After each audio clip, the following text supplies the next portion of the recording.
Bienvenue dans un nouveau podcast Entreprendre et voyager. Si tu ne me connais pas, je suis Marion, la créatrice de cette chaîne et du blog Entreprendre et voyager, qui parle d'entrepreneuriat, de digital nomadisme, de voyage, et puis aussi de liberté géographique, du fait de pouvoir travailler à distance, d'avoir ta propre activité, principalement sur Internet. Alors aujourd'hui dans cet épisode, on va parler un peu des motivations, c'est-à-dire de qu'est-ce que te permet le fait de pouvoir travailler à distance, d'être digital nomade et de bénéficier de ce que j'appelle plutôt la liberté géographique, plutôt que juste le fait d'être nomade. La liberté géographique, c'est le fait de pouvoir être libre, de t'installer, de travailler d'où tu le souhaites, de voyager si tu veux, de rester un moment quelque part si tu en as envie ou pas, mais donc d'être quelque part surtout libéré des transports que tu ne souhaites pas ou de contraintes présentielles que tu ne souhaites pas.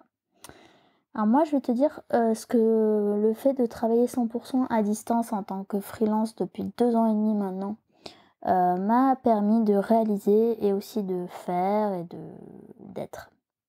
D'abord, c'est de pouvoir être moins stressée parce que j'ai moins de temps à passer dans les transports chaque jour pour me rendre au travail. C'est simple. Moi, mon temps de transport, c'est entre ma chambre et mon espace de travail.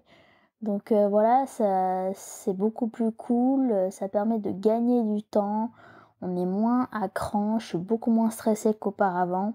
Et puis je fais aussi des économies hein, sur les trajets, et puis sur d'autres choses qui sont liées un peu à ce côté d'être contraint d'avoir un emploi à quelque part.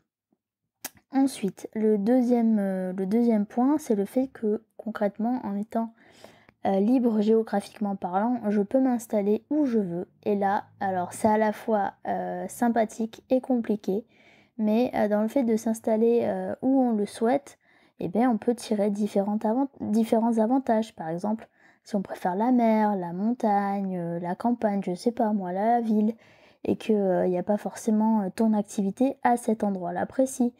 Tu vois, par exemple, si tu vas en région PACA, et c'est très, les emplois là-bas sont très axés sur l'événementiel, le tourisme. Et toi, si tu travailles pas forcément dans ces créneaux-là, ça va être difficile de trouver parfois des emplois.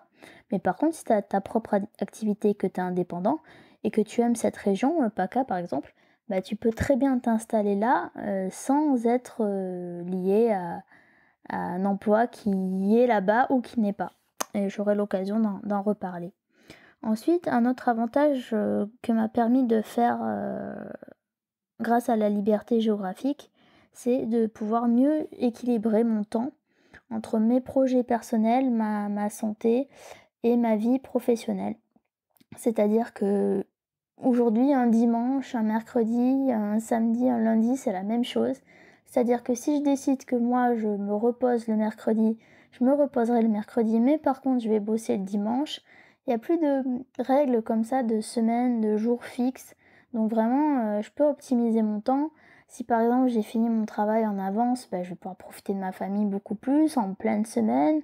Je vais pouvoir aller à des rendez-vous médicaux un peu quand je le souhaite dans la journée, sans attendre forcément qu'il y ait des rendez-vous pile en même temps le soir avec tout le monde quand il y a beaucoup de monde. Donc c'est pour ça que je peux prendre plus soin de moi et de mon équilibre pro et perso. Aussi, par contre, oui, ça permet de se libérer donc de certaines chaînes, du stress, de l'emploi, de la hiérarchie parfois, mais attention, je te mets quand même en garde, la liberté géographique, il faut comprendre que ça demande une grande autonomie, une grande responsabilité, parfois aussi un peu plus de «solitude» entre guillemets, donc d'être un peu plus responsable, de travailler seul. Et puis puis bon, ça n'empêche pas quand même que tu auras toujours des contraintes, hein. Encore une fois, je rappelle que j'ai toujours, des contraintes. Ça veut pas dire que parce que je décide moi-même de me libérer de certaines choses, je vais pas pour autant avoir d'autres contraintes. Mais en tout cas, moi je trouve beaucoup d'avantages à la liberté géographique et c'est pour ça que je t'encourage à toi aussi à te demander, ce que ça pourrait, te permettre de faire. Dis-moi si, tu trouves d'autres avantages au fait d'être digital nomade, d'être indépendant, de bosser de chez toi, à distance. Et puis, moi je te donne, rendez-vous mercredi prochain sur cette chaîne et le dimanche sur le blog. Ciao!